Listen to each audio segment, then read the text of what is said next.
നമസ്കാരം. പ്രധാന സംഭവവികാസങ്ങൾ.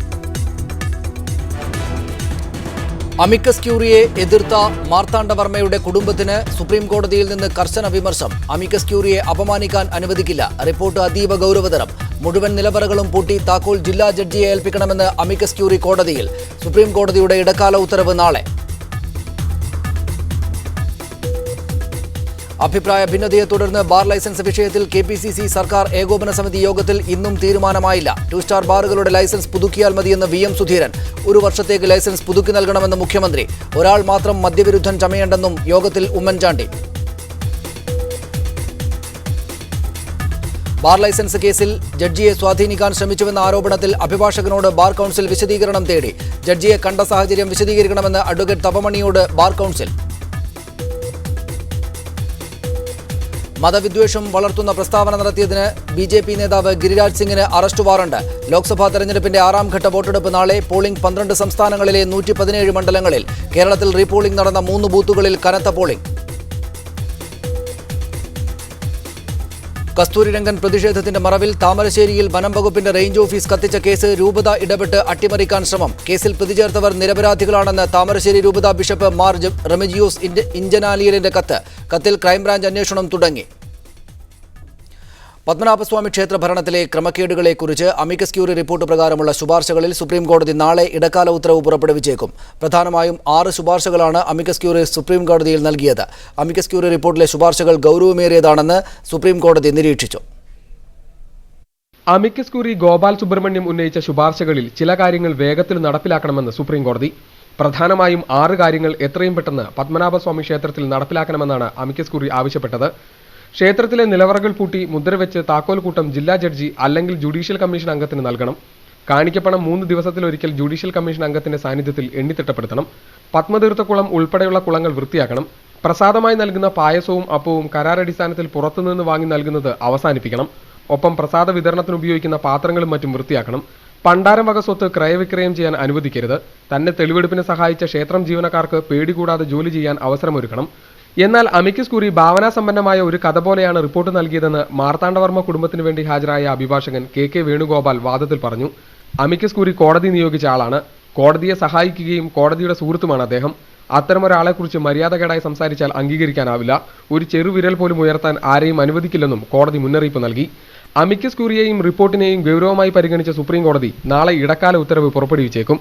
ക്ഷേത്രകുളങ്ങൾ വൃത്തിയാക്കുന്ന കാര്യത്തിൽ അമിക്കസ് ക്യൂറി നിർദ്ദേശിക്കുന്ന കരാറുകാരനെ നിയോഗിക്കാൻ ഒരുക്കമാണെന്ന് സംസ്ഥാന സർക്കാർ കോടതിയെ അറിയിച്ചു. ലിജോ വർഗീസ്, മീഡിയ 1, ഡൽഹി. ശ്രീമതി ജമീല പ്രകാശം, ജനതാദൾ നേതാവ് തിരുവനന്തപുരത്തുണ്ട്. ശ്രീ ശരത്ചന്ദ്ര പ്രസാദ് കോൺഗ്രസ് നേതാവ്, അദ്ദേഹവും തിരുവനന്തപുരം സ്റ്റുഡിയോയിൽ. ശ്രീ പത്മനാഭസ്വാമി ക്ഷേത്രം ഭരണസമിതിയായ 8 യോഗത്തിന്റെ പ്രതിനിധി മനോജ് തിരുമേനി, പത്മനാഭസ്വാമി ക്ഷേത്രം എംപ്ലോയീസ് അസോസിയേഷന്റെ പ്രതിനിധി പെരിങ്ങമല അജിത്ത് എന്നിവരും ഈ ചർച്ചയിൽ പങ്കെടുക്കാനായുണ്ട്. ശ്രീമതി ജമീല പ്രകാശം, താങ്കളിലേക്ക് ആദ്യം.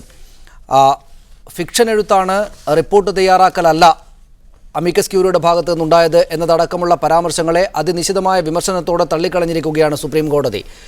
ഈ പത്മനാഭസ്വാമി ക്ഷേത്രത്തിൻ്റെ കാര്യത്തിൽ ജനാനുകൂലമായ നിലപാടായിരിക്കും കോടതിയുടെ ഭാഗത്തു നിന്നുണ്ടാവുക എന്നതിനുള്ള സൂചനയാകുന്നുണ്ടോ ഇന്നത്തെ അവിടെ നിന്നുള്ള വാർത്തകൾ?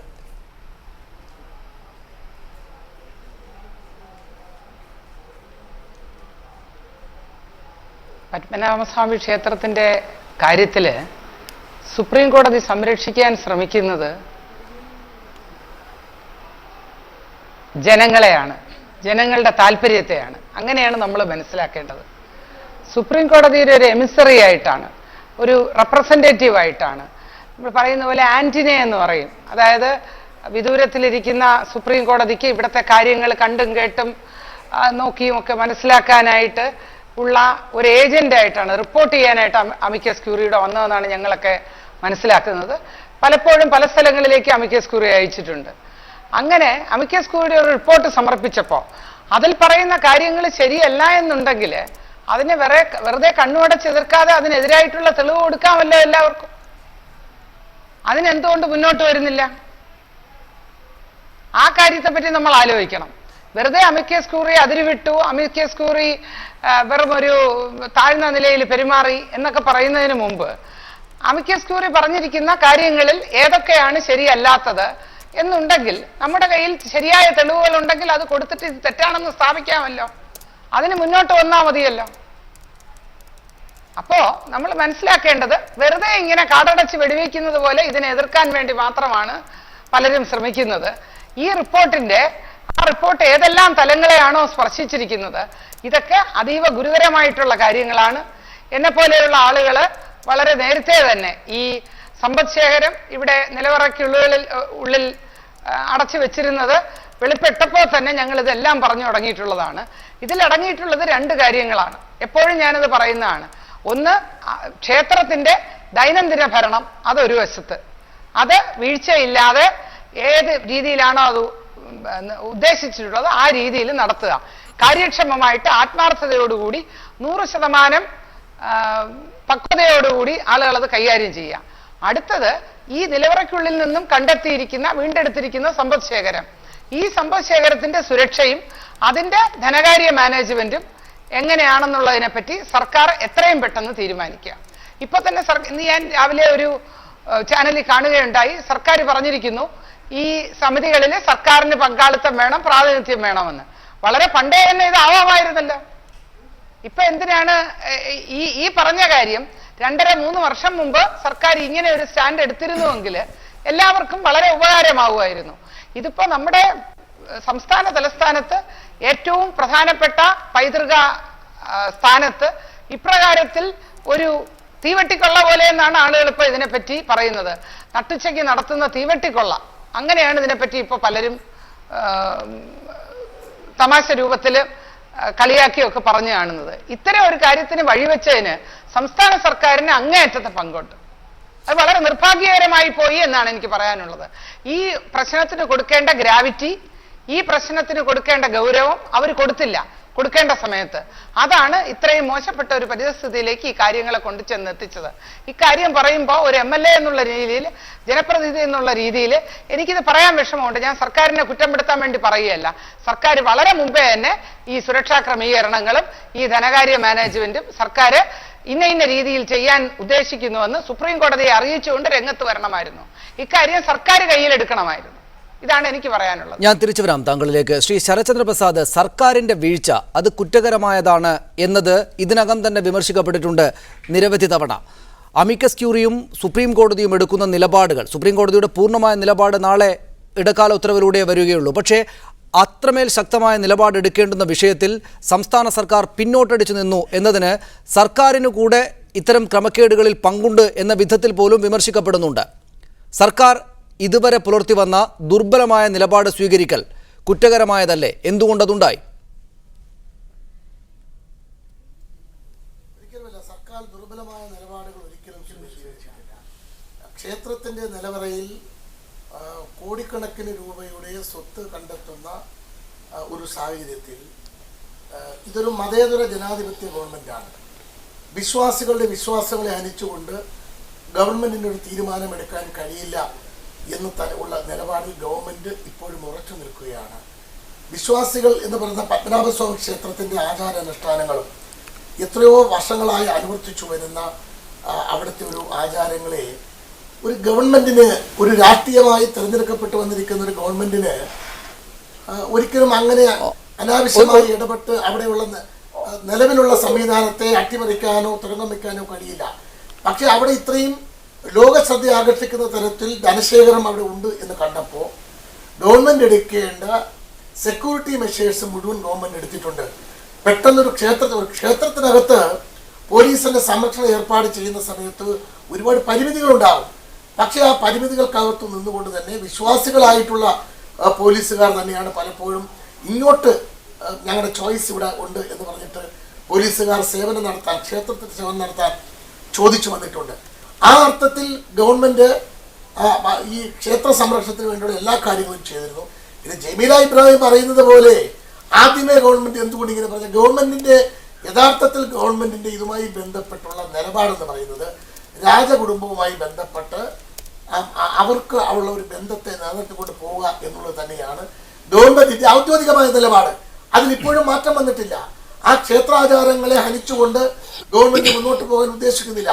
പക്ഷേ സുപ്രീം കോടതി ഒരു വിധി പറഞ്ഞു പോയാൽ അത് എന്ത് ചെയ്യും? നിയമത്തിന്റെ നിയമാനുസൃതമായി സ്ഥാപിക്കപ്പെട്ട ഒരു ഗവൺമെന്റ്, നമ്മൾ നിയമത്തിന് വിധേയമായി ജീവിക്കുന്ന ഒരു സമൂഹം, അവിടെ കോടതി അമിക്കസ് കുറി തെറ്റിദ്ധരിപ്പിച്ചോ നേരായി ധരിപ്പിച്ചോ, യഥാർത്ഥ ആന്റണി ആയിട്ടോ ചാനൽ മാറ്റിപ്പിടിച്ച ആന്റണി ആയിട്ടോ എങ്ങനെയാണെങ്കിലും കോടതിയെ ധരിപ്പിച്ചതിന്റെ അടിസ്ഥാനത്തിൽ കോടതി ഒരു വിധി പറഞ്ഞാൽ ആ സമയത്ത് എല്ലാവരുമായി ആലോചിച്ച ഗവൺമെന്റ് ചില തീരുമാനങ്ങളിൽ എത്തേണ്ടി വരും.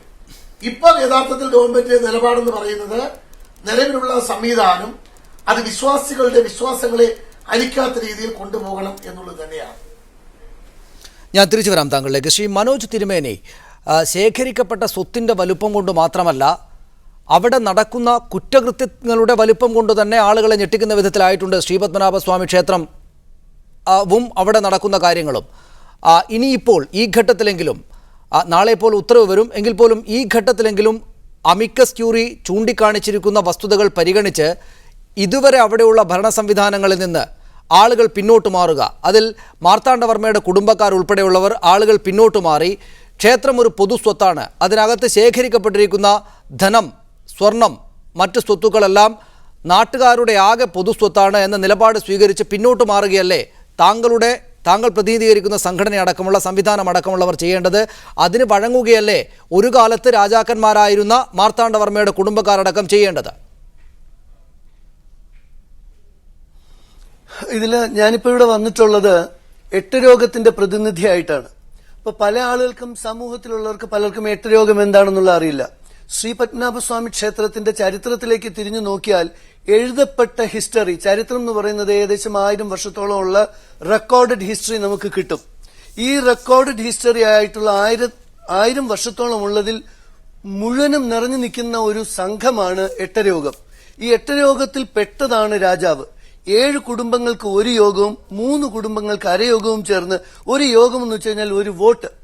ഇത് കംപ്ലീറ്റ്ലി ഒരു ഡെമോക്രാറ്റിക് സെറ്റപ്പ് ആയിരുന്നു ഒരു കാലം വരെയും. ഇന്ന് നമ്മൾ തിരിഞ്ഞു നോക്കിയാൽ നമ്മുടെ ഡെമോക്രാറ്റിക് സെറ്റപ്പിൽ നമുക്ക് ജുഡീഷ്യറി ഉണ്ട്, നമുക്ക് ലെജിസ്ലേച്ചർ ഉണ്ട്, നമുക്ക് എക്സിക്യൂട്ടീവ് ഉണ്ട്. ഇത് മൂന്നും ഒരാളിൽ, രാജാവിൽ നിക്ഷിപ്തമായിരുന്ന കാലഘട്ടത്തിൽ പൊതുജനത്തിൽപ്പെട്ട ഒരാൾക്ക് നീതി കിട്ടിയില്ല എന്ന് തോന്നിയാൽ ശ്രീ പത്മനാഭസ്വാമി ക്ഷേത്രത്തിൽ വന്ന് എട്ടരോഗത്തിന് കംപ്ലൈന്റ് കൊടുത്തതിന്റെ ചരിത്രവും പല കാലങ്ങളിലും അന്നത്തെ രാജാവെന്ന് ഞാൻ പറയുമ്പോൾ ഭരണ രീതി, ആ സംവിധാനത്തിനെതിരെ ശബ്ദമുയർത്തി രാജാവിനെ തിരുത്തിയിട്ടുള്ള ചരിത്രം പല പ്രാവശ്യം ഉണ്ടായിട്ടുണ്ട്. ഇനി ഇപ്പോഴും ക്ഷേത്രത്തിലെ എല്ലാ പ്രധാനപ്പെട്ട കാര്യങ്ങളിലും എട്ടരോഗം ഇൻവോൾവ് ആണ്. എല്ലാ കാര്യങ്ങളിലും ലീഗലായിട്ട് വളരെ സിമ്പിളായിട്ട് പറയും. ഇപ്പൊ അങ്ങ് പറഞ്ഞു ഈ ഇരിക്കുന്ന സ്വത്ത് മുഴുവനും നാട്ടുകാരുടേതാണ്, നാട്ടുകാർക്ക് കൊടുക്കണം എന്നാണ്. ഇവിടെ കുറച്ച് ലീഗലായിട്ടുള്ള പ്രോബ്ലംസ് ഉണ്ട്. നമ്പർ 1, ഇന്ത്യൻ റൂൾ അനുസരിച്ച് നമുക്കെല്ലാവർക്കും അറിയാം ഒരു ഐഡൽ എന്ന് പറയുന്നത് ഒരു പെർപെച്വൽ മൈനർ ആണ്.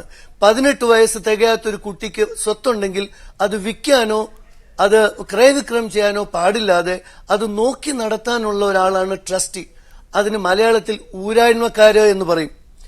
വളരെ വ്യക്തമായിട്ട് തിരുവിതാംകൂർ മാനുവലിന്റെ കോപ്പി എന്തെങ്കിലുണ്ട്. അതിൽ പറയുന്നു 1906 തിരുവിതാംകൂറിന്റെ ദിവാൻ പേഷ്കാരായിരുന്ന നാഗമയ്യ പറയുന്ന വളരെ ക്ലിയർ കട്ട് സ്റ്റേറ്റ്മെന്റ് ഉണ്ട്.